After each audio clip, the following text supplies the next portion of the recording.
Bienvenue dans cette nouvelle édition du QG Week-end. De sommaire, le président nigérian Muhammadu Buhari n'a toujours pas formé son gouvernement, et ce plus de 2 mois après sa prise de fonction. Une situation qui inquiète les économistes. 58e anniversaire de la proclamation de la République en Tunisie. Le chef de l'État Béji Caïd Essebsi a accordé la grâce présidentielle à plus de 1500 détenus. Et le Salon international de la santé de Dakar a débuté au Sénégal pour cette 7e édition. Il est organisé avec le Forum des innovations de santé avec comme invité d'honneur la Côte d'Ivoire. Mais tout d'abord, le Libéria célèbre ce dimanche le 168e anniversaire de son accession à l'indépendance. À cette occasion, la présidente Ellen Johnson Sirleaf a distingué une quarantaine de personnes lors d'une cérémonie officielle, notamment des humanitaires et des personnels de santé qui ont contribué à la lutte contre le virus Ebola. D'autres festivités officielles sont prévues. Le Libéria est la première nation africaine à avoir obtenu son indépendance. C'était le 26 juillet 1847.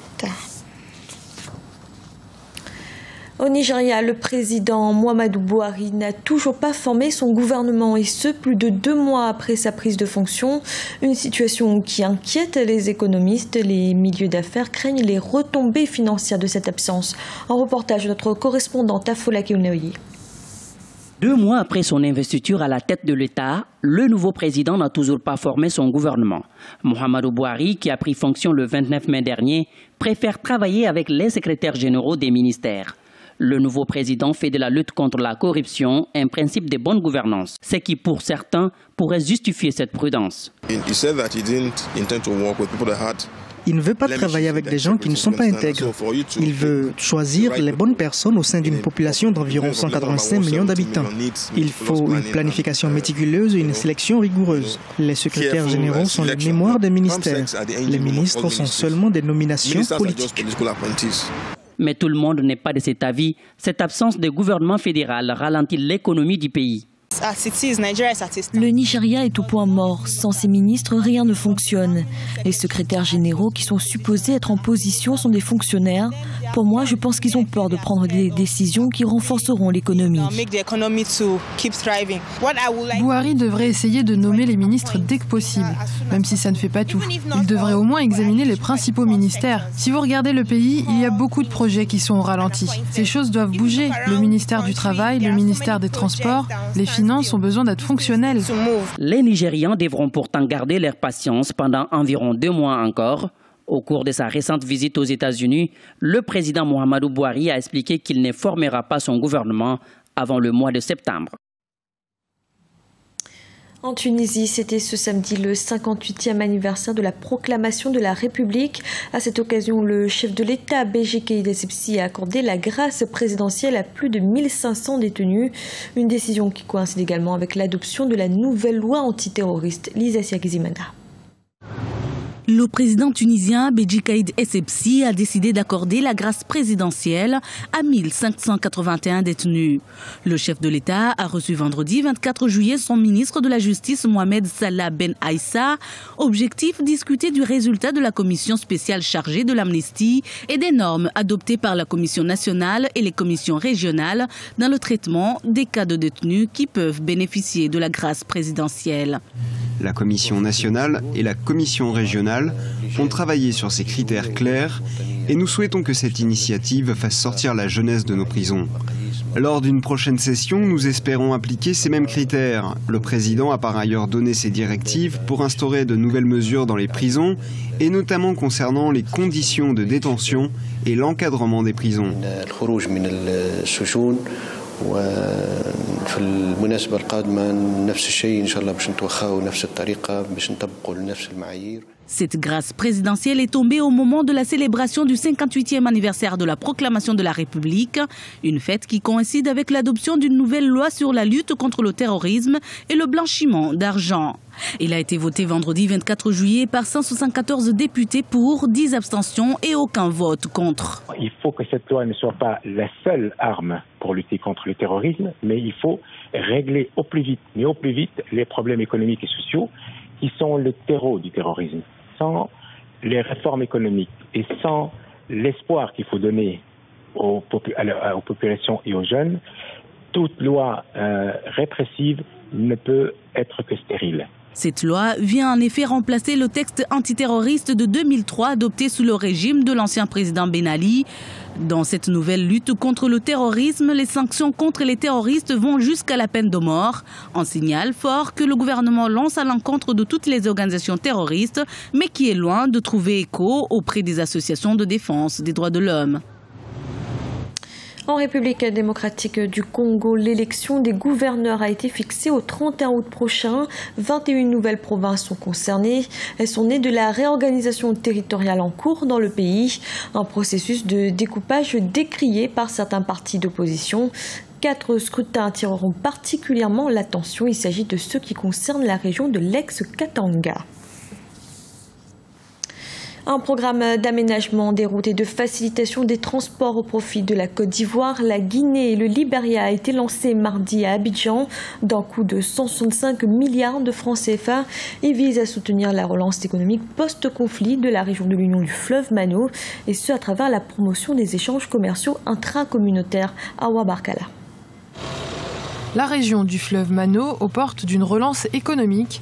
Le Libéria, la Guinée, la Sierra Leone et la Côte d'Ivoire, pays membres de l'Union du fleuve Mano, étaient réunis le 23 et 24 juillet à Abidjan. Ils ont signé un programme d'aménagement d'infrastructures routières d'un coût global de 165,40 milliards de francs CFA.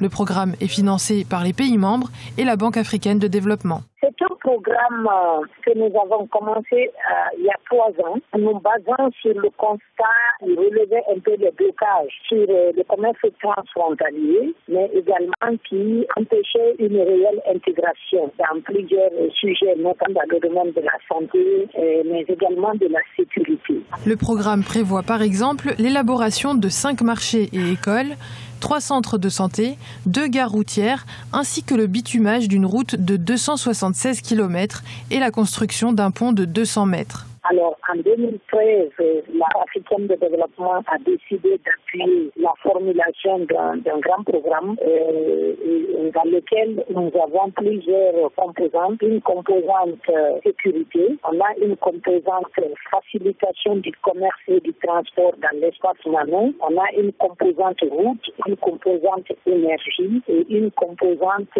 promotion économique des femmes. Et la composante infrastructure, donc qui comprend les routes et l'énergie, est une composante qui fait, disons qu'il y a 2559 km de routes d'interconnexion entre les 4 pays. L'insuffisance des infrastructures routières dans la sous-région constitue un handicap au développement du commerce et à l'essor économique des pays membres. Pour le moment, aucune date de commencement des travaux n'a été avancée. L'Union du fleuve Mano, créée en 1976, est un pacte économique qui vise au rapprochement des populations de cet espace géographique. Au Sénégal, le Salon international de la santé de Dakar a débuté pour cette 7e édition. Il est organisé avec le Forum des innovations de santé, avec comme invité d'honneur la Côte d'Ivoire. Le CISDAC est devenu au fil du temps un rendez-vous incontournable. Un reportage de notre correspondant El Adjaï. La 7e édition du CISDAC et le premier FISDAC ont été lancés officiellement au CICES. La présente édition a comme thème santé, dividendes démographiques et émergence économique. Ces rencontres de 3 jours des 145 exposants venus de 14 pays vont permettre de partager des expériences, d'échanger sur les innovations dans le domaine de la santé, mais aussi présenter les programmes et les projets prioritaires de santé publique. On peut vraiment affirmer que le CISDAC-FISDAC offre aux acteurs de la santé et de l'action sociale une opportunité pour mettre en exergue l'importance de ce secteur dans la construction d'un Sénégal émergent. Cette année 2015, la Côte d'Ivoire est l'invité d'honneur. Tout comme la majorité des pays, la Côte d'Ivoire est interpellée sur les indicateurs souvent peu réduisants de son système de santé en termes de mortalité maternelle, de morbidité élevée, faible accès aux médicaments, de plateaux techniques de qualité insuffisante, entre autres.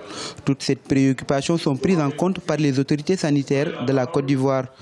À l'occasion donc du lancement de l'année 2013 qui a été dédiée à la santé par son Excellence M. Alassane Ouattara, toutes ces faiblesses ont été relevées sans complaisance et nous nous sommes donc engagés, avec l'appui du gouvernement et des partenaires au développement, à relever les défis pour changer fondamentalement notre système de santé et surtout le réconcilier avec la population. Ceci, bien sûr, comme vous le savez tous ici, après 10 bonnes années de crise et de non-investissement dans le système de santé en Côte d'Ivoire. Le FISDAC, jumelé au premier forum international sur les innovations en santé et développement de Dakar, FISDAC prend fin ce samedi. C'était le journal de la rédaction. Merci de l'avoir suivi. Retrouvez dans un instant une nouvelle édition de l'information.